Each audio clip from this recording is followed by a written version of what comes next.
Hello and welcome to Stream Tabulous. Today I want to talk about Android apps and photo restoration. Before we do, let's welcome you to the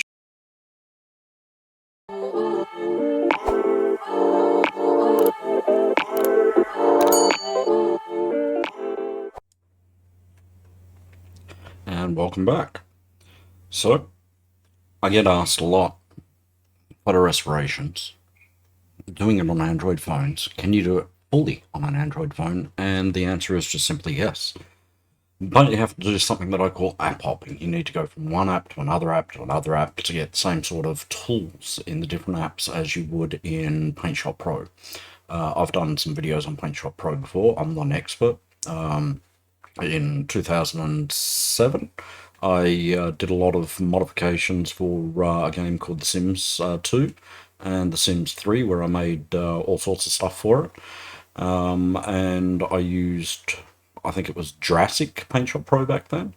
And I found ways to basically do composites, an image over top of an image, to create those textures that I was looking for.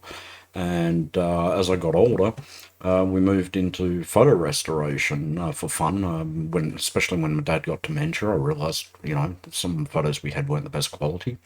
So I found ways to upscale them and to make them look better. And then I found some websites where people were wanting photos done and groups, and I found doing composites like I did back when I did the meshes for the models that to go into Sims, that I could use real skin textures to create the files and that. And then I found, just for fun, sitting instead of playing a game or watching a show, I'd use an Android app. And I found that if you go between different Android apps, the tools that you find in PaintShop Pro exist, but in different apps. So, or at least a lot of the basic ones, or the ones that I find that I use. So, by using something that I call app hopping, you can go from one app to the other, open up that photo, save that photo, go to another one. It sounds like a lot of work, but it really isn't. And at the end of the day, I started finding out that I could get faster restorations at just as good quality.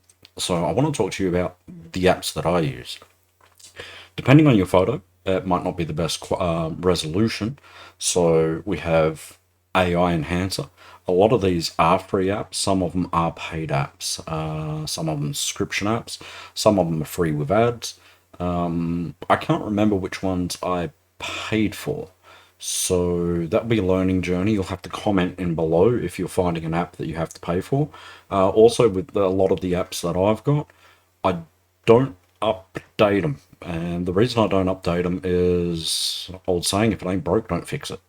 And that's very true, because sometimes when you update an app like Fotor was taken over by a different company, and when they updated the app, it's a completely different app, and it is a paid app now. And I paid $3 for that app way back. There was a free version, and then there was this version, and the only difference was a few little models in it, and that was it. And when they updated, all that changed, and it's just a completely different app. So if you use something like, I think it's called Aptoid, we'll talk about that another time. You sideload it, so you get on Google, you put it onto your phone, you'd install that APK, and you can download older versions of apps. So later on, I'll list apps and what versions I'm running. But for now, this is just basically an overview. So something like AirBrush. AirBrush is a fantastic tool. It's You can put makeup on a picture, but the thing is, if you're restoring an old black and white photo, there is a skin tool in there where you can actually do the skin color. So you can actually quickly put a color on a black and white photo. Or if you use something like MintAI to do a 1/over color and it doesn't do the best on the color, which it usually doesn't, sometimes you get lucky, you can go into AirBrush and then you can build up layers. So you can do a skin layer, apply it, do another skin layer, apply it, do another skin layer and apply it, and build up skin tones, which is the way you would do it in PaintShop Pro.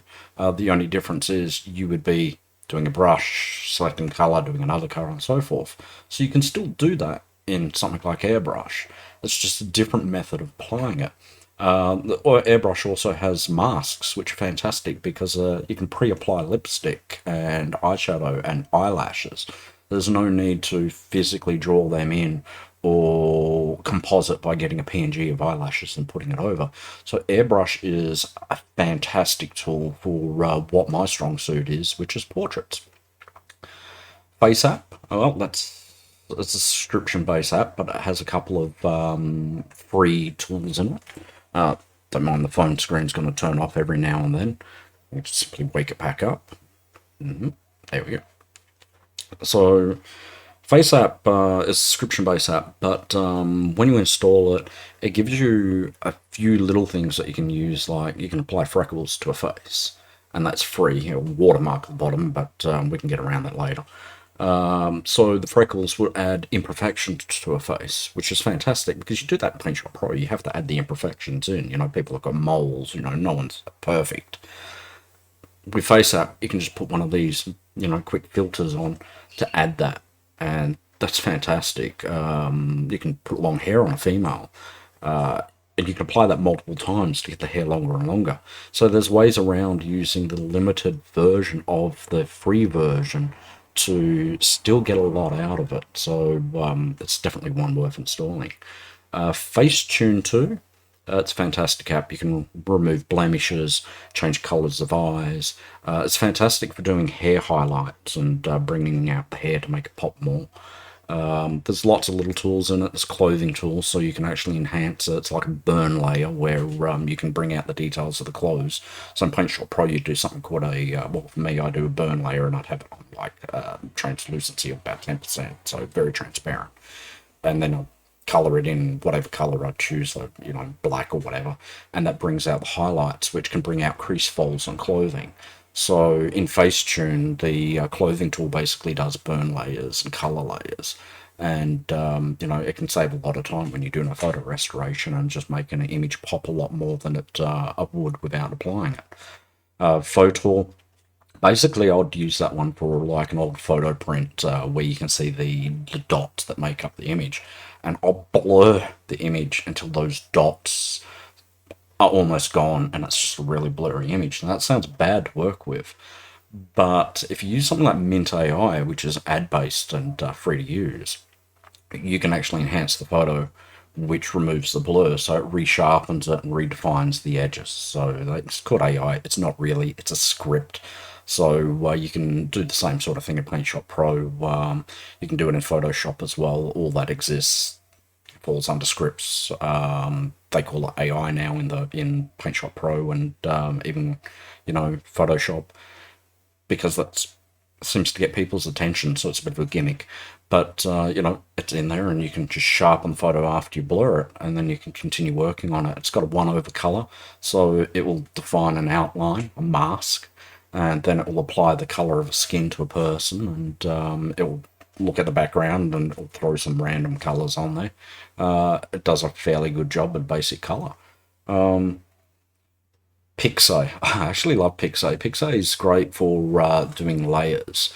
So you can composite an image over top of another image, which is great for doing things like if you need an eye which has been removed. So you can crop and cut an eye of that person just using the gallery, and then you can open up that person in PicSay, and then you can put that layer across. You can mirror that layer, flip it, put it into position, erase the outside of it, and then you've got a perfect eye, and you can fix up photos that way. So PicSay, to me, it's really good and it's quick. There is a free version of it, which has the tools, but doesn't have the inbuilt, you know, funny little comic icons and that, but we're not using it for that anyway. So the free one is perfect. Lumii AI, I think, or Lumii, you know, the little butterfly there. I think it's pronounced Lumii. I'm neurological dyslexia and bad time reading and writing, so go with it. So that app it's got some filters in it. It's just a basic app, but the one good thing about it, it is the best app for background removal. It does a fantastic job of finding where the outlines of the person are, and then just remove the background, which takes a lot longer when you're actually having to manually do that mask in Paint Pro and then remove it, or going around and tracing the image with an eraser to remove the background. That is one click and it's done, and then you can actually export it as a PNG, so a clear layer, and then you can go back and you can use PicSay, and then you can just quickly, put it on any background that you want, resize it, move it, change the position, the perspective. It's just really easy and great. Or you can use Lumii itself. I've got an image gallery that I call backgrounds, and I've got lots of them. And I just point that to the directory, and I can slap the background straight in there, and I can go, I don't like that one, delete it, and do it again until I find one that really suits the image. So yeah. Meitu? It's another makeup app. So it's kind of like AirBrush. It's basic, it gives you more options for the types of makeups that you can put on the face. Now, even if you're a male, putting a lipstick on and then dropping that translucency down to give color to an image, it works really well. Or blush, or the contours to highlight the face. I'll use it on males and females, and you won't know the difference because it just adds shadowing and it adds skin textures. PhotoAI, that's a free one, put up with the ad scan, but it's actually fantastic. It is... Sometimes it is better and sometimes it is not. When it comes to these so-called photo restoration apps like Remini, blah, blah, blah, where it enhances the photo, it may composite, like have a gallery of a whole heap of noses, and I've done this. I've got galleries of noses and mouths and eyes, and I'll find one that looks the same as the person, I'll composite it over, and then I'll warp it into shape to restore a photo. That's basically what these are doing. They're finding that by basically, doing a cross section, and then it goes, okay, well, there's dark shade here, okay, that must be a nose, and it'll composite a nose on, or it will just go through and do a sharpen layer. Both of them work the same, but but sometimes one will work better than the other. Remy, well, I think it allows 5 a day free. Got a sneeze come on. That's gonna be loud. I'm gonna mute you for a second and sneeze.